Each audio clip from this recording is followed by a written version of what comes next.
At the recent New Hampshire Jefferson-Jackson dinner, you talked about income inequality in particular and campaign finance, the moral issues of our time. Now, a lot of candidates who run for president say the most important job of the next president is to keep America safe. Is that the case for you, or is it addressing these other issues? It's not one or the other. It's obviously the main function, or a very important function of the President of the United States is to keep our country safe. And in this case, to do everything that we can to destroy ISIS. This is a huge issue. But where I disagree with the media, very often the media says, well, this is the only issue out there. No, it's not the only issue. It is an enormously important issue, and I'm happy to talk about it, about how we crush ISIS in a way that is smart and doesn't get us into perpetual warfare in the Middle East. But when the middle class of this country is disappearing, when we have massive income and wealth inequality, when we have a corrupt campaign finance system, when the leading scientists of the world tell us that if we don't get our act together regarding climate change, the planet we're going to leave our kids and grandchildren will be significantly less habitable and healthy than the one we have today. Are those important issues?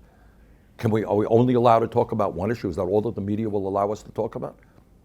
So there are many issues. There are huge issues. And the reason I'm running for president of the United States, to be honest with you, is that I believe in my heart of hearts that establishment politics and establishment economics will not address those issues. Now, in terms of ISIS, in terms of national security, huge issue.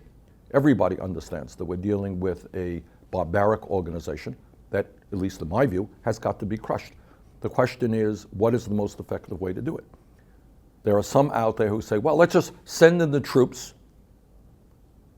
Well, my feeling is that if the United States acts unilaterally, as we did in Iraq, and get involved in perpetual warfare in the Middle East, that will be a disaster. The way to destroy ISIS is putting together an international coalition in which the Muslim troops are the boots on the ground. This is what King Abdullah of Jordan is saying, where the large and powerful nations like the United States, UK, France, Russia are there to provide the air support and the tactical support that that coalition needs. That's my view.